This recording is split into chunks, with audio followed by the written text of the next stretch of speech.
नमस्कार, जय श्री राम। आज हमारे साथ ओमकार चौधरी सर जुड़ रहे हैं। कुछ देर सभी पहले को मैंने ये सोच नमस्कार और आपको भी बहुत धन्यवाद। धन्यवाद ओमकार सर। कुछ देर पहले मैंने सीरियसली सोचा था मैं ये लाइव करूं या आज रहने दूं। हमारे बीच तारिक फतेह साहब नहीं रहे। मुझे बहुत ज़्यादा आज पीड़ा हो रही है। अभी एक्चुअली में मुझे 2 दिन पहले उन्होंने कहा था, 2 दिन नहीं इनफैक्ट 2 वीक पहले कि अभिषेक हम लोग तो अपने समाज के प्रति लड़ाई लड़ चुके, अब तुम जैसे युवा पीढ़ी की जिम्मेदारी है कि तुम लोग इन रेडिकल लोगों के खिलाफ लड़ो, बताओ दुनिया को क्या है। आज टॉपिक भी कुछ वैसा ही था।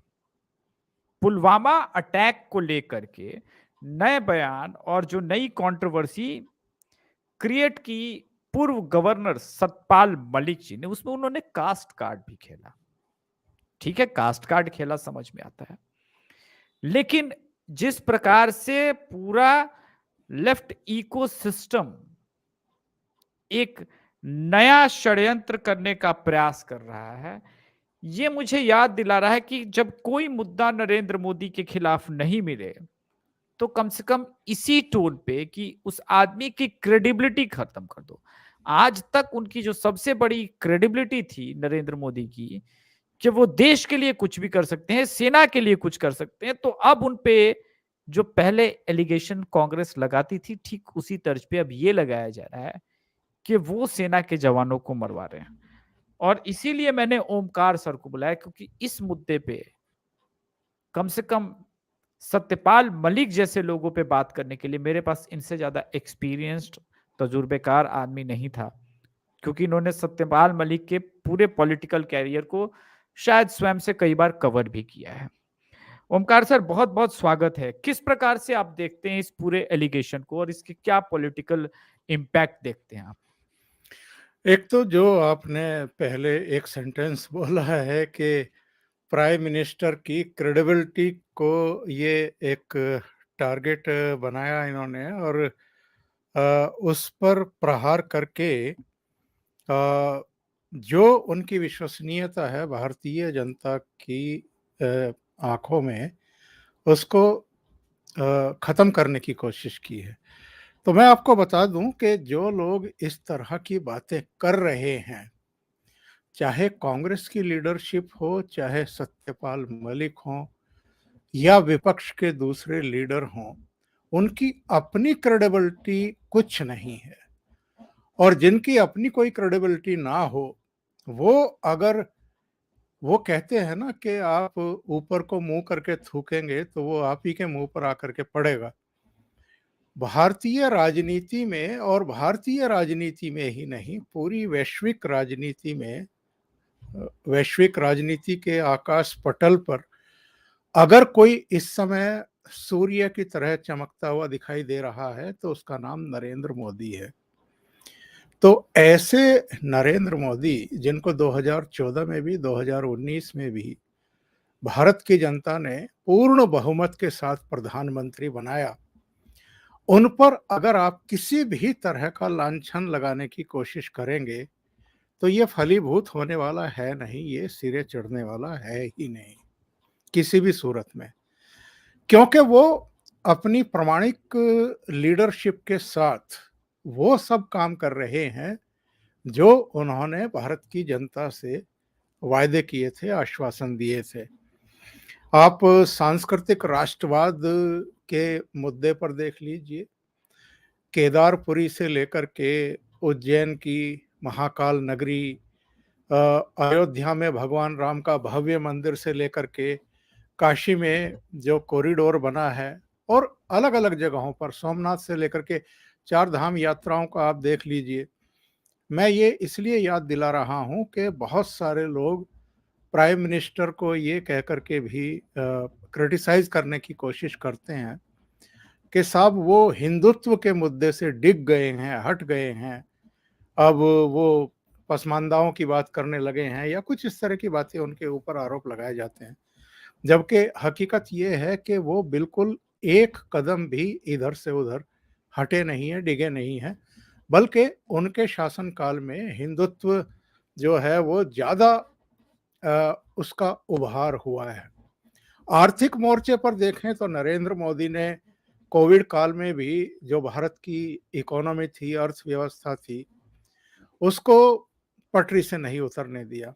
चाहे आईएमएफ हो, चाहे विश्व बैंक हो, चाहे दुनिया के देश हों, अमेरिका हो, यूरोपियन कंट्रीज हों, खाड़ी के देश हों, सब इस बात के लिए भारत की प्रशंसा कर रहे हैं कि इतनी बड़ी आबादी का देश होने के बावजूद उसकी अर्थव्यवस्था अभी कुछ ही महीने पहले विश्व की 5वीं बड़ी अर्थव्यवस्था होकर के उभरी और ब्रिटेन को उसने पीछे छोड़ दिया। समाज कल्याण के मोर्चे पर हम देखें तो जो 80 करोड़ की आबादी है उसको कोविड काल से लेकर के अब तक वो मुफ्त में राशन उपलब्ध करा रहे हैं ताकि हर घर के चूल्हे जो हैं वो जलते रहें, कोई भूखे पेट ना सोए। और जहां तक रक्षा सुरक्षा का प्रश्न है, जितना काम पिछले 9 वर्षों में नरेंद्र मोदी के समय में हुआ है, इतना हुँ, काम तो किसी सरकार ने नहीं किया। चाहे चीन के बॉर्डर से लगी हुई जो सारी हमारी सड़कें हैं, जो लगभग बदहाली की स्थिति में थी, जो एयर स्ट्रिप्स हैं, हुँ, हुँ, उनको जितनी तेजी से फिर से पुनर्जीवित किया गया है और इंफ्रास्ट्रक्चर जो है बिछाया गया है, डैम चौक तक आगे तक जो सड़कों का पूरा एक जाल बिछा दिया है और जिसको लेकर के चीन को चुनने भी लगे और उसने अपनी सेना को आगे भी इसीलिए बढ़ाया कि भारत जो है वो इंफ्रास्ट्रक्चर मजबूत ना कर पाए। इसके अलावा चिनूक हेलीकॉप्टर, राफेल और इज़राइल से भी, अमेरिका से भी, फ्रांस से भी, रूस से हमने S-400 प्रणाली खरीदी जो मिसाइलों को हवा में ही ख़त्म कर देती है और अगर परमाणु अटैक होता है तो उससे भी मुकाबला होता है। जिन्होंने वन रैंक वन पेंशन योजना लागू की, सेनाओं को मजबूत किया, सेना के परिवारों को मजबूत किया, उस पर अगर आप किसी के कहने पर इस तरह के आरोप लगाते हैं और वो भी कितने सालों बाद, फरवरी हुँ, 2019 में पुलवामा कांड हुआ था हुँ। और सब जानते हैं कि उस समय क्या वातावरण था और पुलवामा के बाद भारत सरकार ने और हमारी वायुसेना ने क्या किया था ये भी पूरा देश और विदेश भी जानता है और पाकिस्तान तो यही कभी तो वो कह रहे हैं एक्चुअली ओमकार सर कि उन्होंने होने दिया पुलवामा को ताकि वो एडवांटेज ले सके लोकसभा में।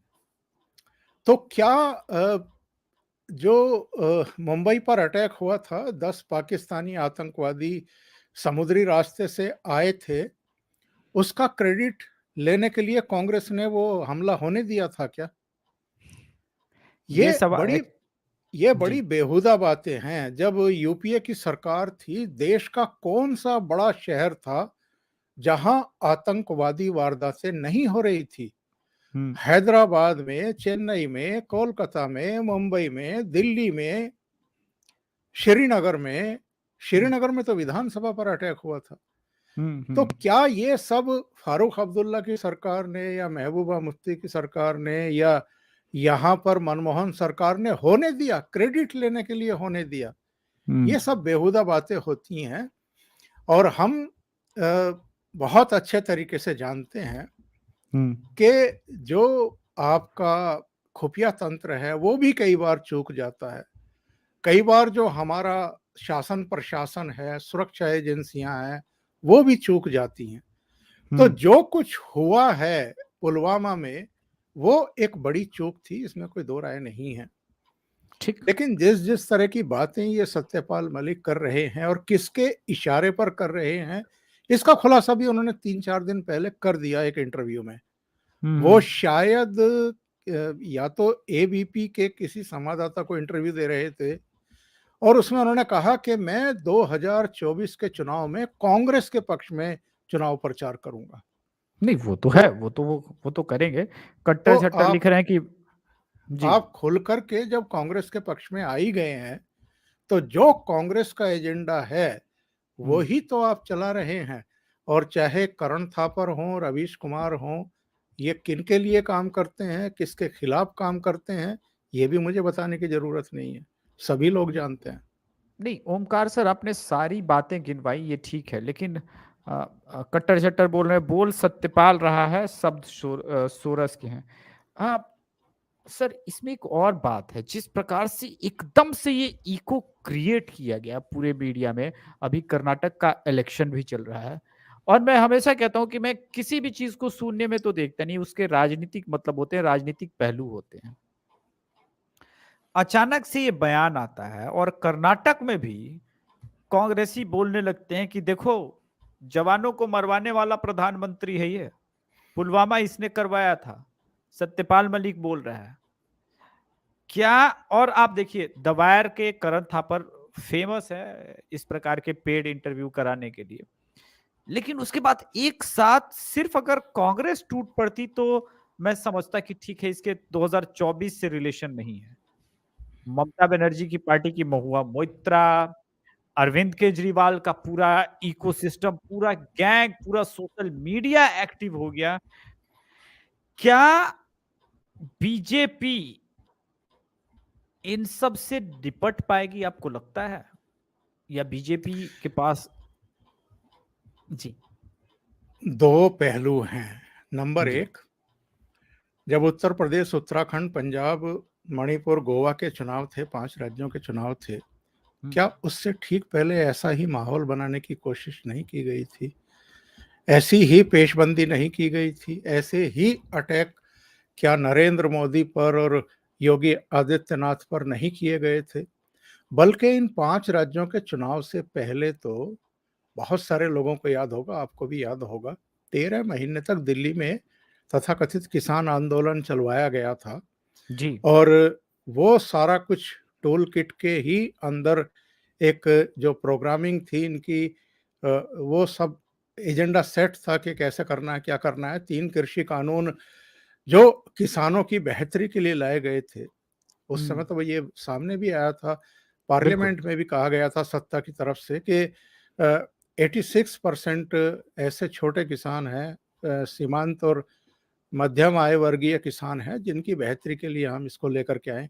लेकिन वो वापस लेना पड़ा क्योंकि बहुत सारी सूचनाएँ, खुफिया सूचनाएँ आ गई थी कि जो खालिस्तानी तत्व हैं, वो इसकी आड़ में पंजाब में, हरियाणा में, वेस्ट यूपी में अपना एजेंडा आगे बढ़ाएँगे और हिंसा कराएँगे, तो वो वापस ले लिए गए थे। तो एक ठीक। माहौल बनाने का ये वो प्रयास था। इसी तरीके से जब पश्चिम बंगाल में, केरल में, असम में और पांडिचेरी वगैरह में चुनाव थे, उससे पहले भी इसी तरह का एक बेस बनाने की कोशिश की थी, एक दुष्प्रचार किया गया था। यहाँ उत्तर प्रदेश की बात करें तो हाथरस कांड को जो रंग देने की कोशिश की गई। किसान आंदोलन के दौरान लखीमपुर खीरी में जिस तरह की चूहा दौड़ हो रही थी, राहुल गांधी की, 2-2 चीफ मिनिस्टर की, वो घटनाएं हम नहीं भूल सकते हैं, पर उनका नतीजा क्या हुआ? इसी तरीके से अब चूंकि बहुत अहम चुनाव होने जा रहे हैं, केवल कर्नाटक में नहीं, बल्कि राजस्थान में, मध्य प्रदेश में, छत्तीसगढ़ में, तेलंगाना में, तो ये सारे अहम चुनाव हैं 2024 से पहले, यानी दिसंबर 2023 तक होने हैं। तो फिर से एक प्रयास है इनकी तरफ से, पर मैंने वो शुरू में इसलिए सारे काम गिनाए हैं नरेंद्र मोदी के, कि इस देश का जो आम मतदाता है, वो पूरी तरीके से मोदी के साथ खड़ा हुआ है और मोदी की जो क्रेडिबिलिटी को ये लोग कहना चाहिए कि खत्म करने की कोशिश कर रहे हैं। वो अच्छे तरीके से जानता है आम मतदाता के मोदी 24/7 अगर देश के लिए ही सोचता है, देश के लिए ही करता है और डिलीवर भी कर रहा है, तो फिर ठीक है। ये जो एक आरोप लगा रहे हैं या माहौल बनाने की कोशिश कर रहे हैं, इसमें कोई दम नहीं है, ये सिर्फ और सिर्फ सियासत है। क्योंकि लोगों ने अब तो ये पूछना शुरू कर दिया ना सत्यपाल मलिक से कि जो कुछ आप कह रहे हैं उसके प्रमाण तो दीजिए। अगर आपके पास कोई प्रमाण है तो आप प्रमाण दे दीजिए। तो वो तो आप देंगे नहीं और मिथ्या आरोप लगाते रहेंगे। तो ऐसे में कौन इनकी बात पर भरोसा करेगा? ये बात ठीक है, लेकिन क्या भारत के गृह मंत्री या जिस प्रकार के मीडिया जानबूझ करके बिना सबूत के लगातार पीएम पे कुछ भी एलिगेशन लग रहा है, तो आपको नहीं लग रहा कि बीजेपी आईटी सेल और खुद बीजेपी के जो आईटी में और मीडिया के मंत्रालय को देख रहे हैं, उनको भी कंट्रोल करना चाहिए, क्योंकि कैसे बिना सबूत के कोई भी कुछ ये एलिगेशन लगा रहा है, और उसको न केवल लगाने के बाद आप देखिए दवायर रवीश कुमार न केवल जिस प्रकार से पुश कर रहे हैं एक फेक न्यूज को, एक फेक न्यूज पैडलर को, वो डेंजरस है देश के लिए। और आपको लगता है नहीं, कि बीजेपी की कमी है ये? एक तो मैं ये जानना चाहता हूं कि रवीश कुमार की अपनी क्रेडिबिलिटी क्या है, या करण थापर की अपनी क्रेडिबिलिटी क्या है, या इकोसिस्टम ने अब तक कौन से क्रांतिकारी बदलाव करवा दिए इस देश में। वो तो 2013-14 से ही है ना इनके साथ। पूरा वामपंथी सिस्टम, फिर पूरा कांग्रेस का जो तंत्र है, मीडिया में जो इनके लोग बैठे हुए हैं, उन्होंने कब कौन सा मौका चूका है जब कोई ऐसी घटना ना हुई हो, संवेदनशील घटना ना हुई हो, और वो उन्होंने दुष्प्रचार ना किया हो, प्रोग्राम ना किए हों, कंटेंट वैसे ना बनाए हों, वैसे अतिथि ना बुलाए हों, उनसे मोदी सरकार के खिलाफ जहर ना उगलवाया हो। उनका कोई असर पड़ा क्या आज तक? कोई असर नहीं हुआ है। क्योंकि जैसा मैंने कहा है कि एक बड़ा मतदाता वर्ग जो है बहुत मजबूती के साथ नरेंद्र मोदी के साथ अब खड़ा हुआ है, और जो उनके साथ नहीं है, जो उनसे नफरत करते हैं या जो उनको नापसंद करते हैं, वो इस इकोसिस्टम के साथ खड़ा हुआ है। तो उनकी संख्या कितनी है और नरेंद्र मोदी के साथ जो लोग खड़े हैं उनकी संख्या कितनी है, ये हमें देखना चाहिए। नंबर 2, जो आपने सवाल किया कि क्या भाजपा के आईटी सेल को कुछ और प्रयास नहीं करना चाहिए, काउंटर अटैक नहीं करने चाहिए? मुझे ऐसा लगता है कि हर पॉलिटिकल पार्टी की अपनी नीति और रणनीति होती है। हम्म। कब क्या करना है, ये मुझे लगता है कि जो बीजेपी की टॉप लीडरशिप है वो बहुत बेहतर तरीके से जानती है। हम्म। ये लोग अगर ऐसे समय पर इस तरह की चीजें सामने लेकर के आते हैं, तो ऐसा तो है नहीं कि बीजेपी की टॉप लीडरशिप या प्रधानमंत्री नरेंद्र मोदी मूक दर्शक के बन करके इसको सब देख रहे होंगे और कुछ ना करने के लिए हिदायत दे रहे होंगे आईटी सेल को। हाँ, आईटी सेल अपने तरीके से काम कर रही होगी, और जब उसको लगेगा कि पानी सिर से ऊपर जा रहा है तो फिर। और एक बात तो और मैं कह करके ये आपकी इस बात का जवाब खत्म करूंगा हम्म। कि अभी तो प्रधानमंत्री नरेंद्र मोदी की कर्नाटक में सभाएं शुरू नहीं हुई हैं। हम्म। जब वो सभाएं शुरू होंगी तो आप देखिएगा कि किस तरीके से पूरा माहौल चेंज हो जाएगा। जरूर जरूर, अभी मेरा अगला उस पे ही कुछ सवाल है। अ, एक कट्टर झट्टर कोई एक्सपोजर नाम के नए दर्शक हमारे साथ जुड़े हैं, कह रहे हैं एक नया केजरीवाल आया है, नई पार्टी बनाकर हिंदुओं को वोट, हिंदू के वोट बांटने और हिंदू को सावधान रहना होगा। चलिए उस बारे में हम अलग बात करेंगे, मैं तो उस पर तवज्जो नहीं देता। इसको थोड़ा सा और समझने का प्रयास करते हैं, अपने दर्शकों के लिए समझाने का प्रयास करते हैं। आपने कहा कि कर्नाटक में अभी मोदी जी की रैली होगी, तो हमारा जो ओपिनियन पोल है कि बीजेपी 95 से 101 आ सकती है और उनके रैली के बाद शायद बदलाव हो।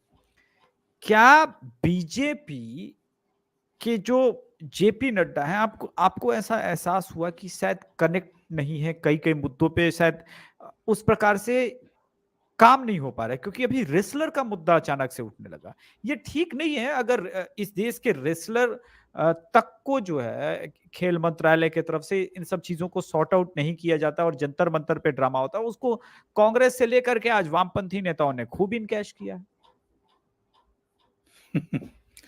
मैं बहुत सालों तक हरियाणा में ही रहा हूँ।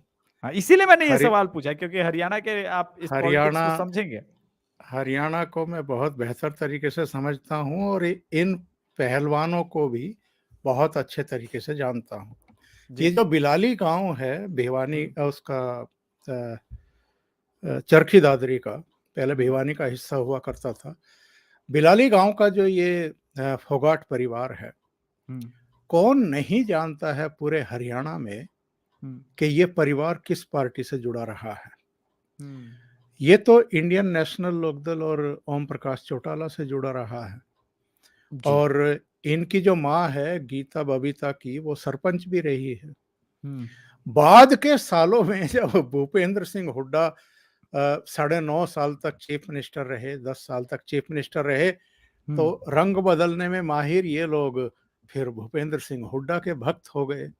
कई अवसरों पर जब एशियन गेम्स में या जो विश्व चैंपियनशिप्स हैं या ओलंपिक है, जब इन खिलाड़ियों ने वहां प्रदर्शन किए, हिस्सा लिया, ब्रॉन्ज जीता या सिल्वर जीता, जो भी जीता, उस पर भूपेंद्र सिंह हुड्डा ने 10-10 लाख रुपए, 25-25 लाख रुपए और महंगी गाड़ियां इन लोगों को उपलब्ध कराई। तब तक वो उनके साथ थे। और जैसे ही हरियाणा में भारतीय जनता पार्टी की सरकार बनी, उसके बाद क्या हुआ? ये जिस तरीके से गीता फोगाट भारतीय जनता पार्टी के टिकट पर लड़ी, ये क्या शो करता है? तो इनकी अपनी क्रेडिबिलिटी क्या है? और जिस तरीके से हरियाणा के जो पहलवान हों, मुक्केबाज हों, दूसरे लोग हों, ये अलग-अलग संस्थाओं में, संघों में अपनी दादागिरी कायम करना चाहते हैं। और हरियाणा के बाहर का अगर कोई पदाधिकारी है, तो उसको टारगेट करते हैं, ये क्या हम नहीं जानते हैं? दूसरी बात ये है कि अगर एक कमेटी का गठन कर दिया था खेल मंत्रालय ने, तो उस कमेटी की जो रिपोर्ट है उसका इंतजार कर लेते। लेकिन ठीक कर्नाटक चुनाव से पहले आप जंतर मंतर पर फिर आके बैठ जाते हैं, फिर आप रोने का नाटक करने लगते हैं। तो ये चीजें कब तक चलेंगी? और एक पूरा हिसाब है, पूरा तंत्र है, जी। वही इनको रोते झीकते हुए वहां दिखा रहा है और सोते हुए दिखा रहा है। ये सारे के सारे, और जो यौन उत्पीड़न का आरोप ब्रजभूषण शरण सिंह पर लगाया जा रहा है, क्या कोई प्रमाण है इन लोगों के पास में? वो तो पहले भी कह चुके हैं कि आप प्रमाण दे दीजिए, मैं तो ये कुश्ती संघ से भी हट जाऊंगा और राजनीति से भी संन्यास ले लूंगा। ठीक। तो आप ऐसे ही किसी के ऊपर आरोप लगाने के साथ यौन शोषण किया है और फिर कैमरों के सामने आप रोने का एक पूरा उपक्रम भी करें और फिर जो पूरा इकोसिस्टम है वो इसको ले उड़े, तो ऐसे तो काम चलता नहीं है। आप इसी समय क्यों आकर के बैठे हैं जब कर्नाटक का चुनाव होने वाला है? ये मुझे फिर से एक टूल किट का हिस्सा लगता है। जैसे सत्यपाल मलिक से बयान दिलवाए गए हैं, ऐसे ही इनको, क्योंकि इनमें से कई परिवार, साक्षी मलिक से लेकर के वो सब भूपेंद्र सिंह हुड्डा से जुड़े हुए हैं। तो उन सबको अगर प्रेरित करके या समझा करके फिर से जंतर मंतर पर बैठाया गया है, तो इसके दो पहलू हैं। एक तो ये कि आप इनको बहुत सीरियसली ले लीजिए कि भाई इनके साथ वाकई अत्याचार हुआ है, इस पर एक्शन होना चाहिए जो वो आरोप लगा रहे हैं। दूसरा पहलू इसका राजनीतिक है। तो दोनों पहलुओं पर गौर करना पड़ेगा। ठीक। तो आज के शो में बस इतना ही। आगे हम बात करेंगे अगले आने वाले सेशन में, बिहार में भी कुछ राजनीतिक रूप से बदलाव हुए हैं, कुछ क्रिमिनल छोड़े जाने, उस पर मैं अलग एक शो करूंगा। ओमकार सर, शो में आने के लिए बहुत बहुत धन्यवाद। जय बहुत श्री राम। धन्यवाद आपका, बहुत धन्यवाद। दर्शकों से निवेदन है वो चैनल को सब्सक्राइब करेंगे, वीडियो को लाइक करेंगे और सपोर्ट के लिए हमारे पास लिंक जो है डिस्क्रिप्शन में है या स्क्रीन पे। धन्यवाद।